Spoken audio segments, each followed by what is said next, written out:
What's up, guys? Aftermath Digital with Jimmy, Anthony, and Sportsnet.ca's Kevin Mickey with us. We're going to get started with what we're looking forward to, what matches we're looking forward to at this weekend's NXT Takeover 31. Kevin, you're new. Take it away.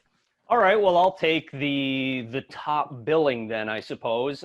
I will say that I am most looking forward to Finn Balor defending his NXT Championship against Kyle O'Reilly. And why do you ask? Well, it's because Kyle O'Reilly is a fellow Canadian, and I love to see Canadians in the spotlight. I love to see a guy like Kyle O'Reilly in the spotlight. This guy has a high amount of charisma, perhaps being overshadowed by another guy who perhaps has some of the top charisma in all of WWE, and that's Adam Cole, baby. I think that it's time that Kyle O'Reilly gets this spotlight. Even if he doesn't win this match, I still think that it's a win for Kyle O'Reilly being put in this singles match. We all know he's a great tag team wrestler, a three-time NXT Tag Team Champion, the only three-time NXT Tag Team Champion in NXT history. But it's time for Kyle O'Reilly to shine, and I think that Kyle O'Reilly will indeed shine this weekend at NXT TakeOver 31. Fantastic. Jimmy Corderas, what are you looking forward to?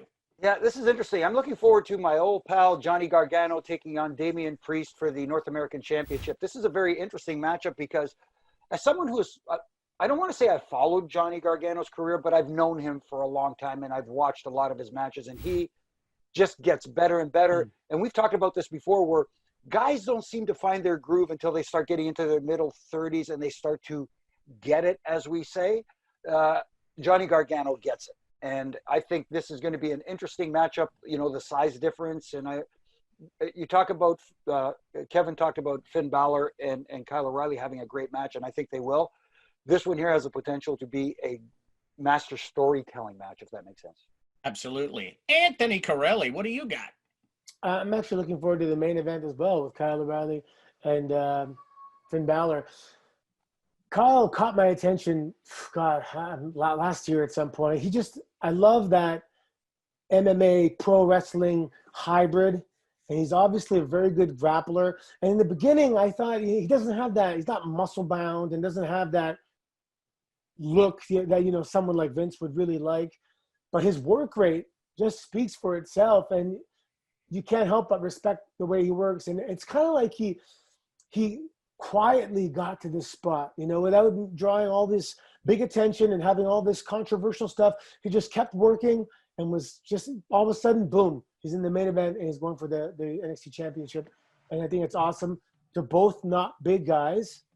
And I like seeing guys around, you know, that 180 to 200 pound mark. I think they can really do everything, you know, submission, strike, storytelling.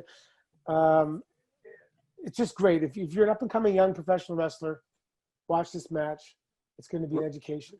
Really quickly, because you brought up that point, it goes to show that if you are in that 180 to 200 pound or even 220 mark, you don't have to flip, flop, and fly to in our world, get over, if that makes sense.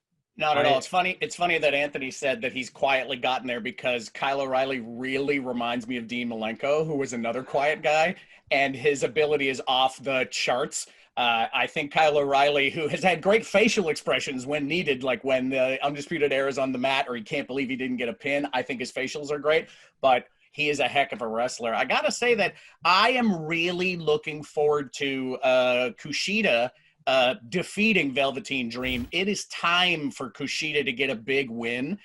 This would be a very big win for Kushida. I wouldn't mind seeing him ditch the Back to the Future gear and just becoming a little more deadly. Not that Kushida isn't deadly, but I really want to see Kushida step up on a big stage like NXT TakeOver 31 and just make that leap into the next. He's been in a bunch of number one contender stuff. He's been in a bunch of stuff, almost there. And I think a big win here at TakeOver would get everyone to care about him just a little bit more.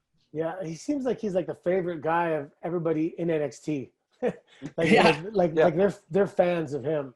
And also a quick shout out to the ladies, because the ladies division in NXT is so deep. Candice LeRae versus Io Shirai. Another match that I think is going to be blow away, and who knows if Johnny Gargano and Candice LeRae both win and become champion. I know he tweeted about it recently, about them being the power couple. Yes, could be very interesting. It could be a power couple. Guys, what do you think is going to happen in NXT TakeOver, and what are you looking forward to? Send your predictions and what you care about the most to Jimmy Corderas on Twitter, of course. You know what? And I'll spread it around. Also to Kevin Mickey on Twitter if you like.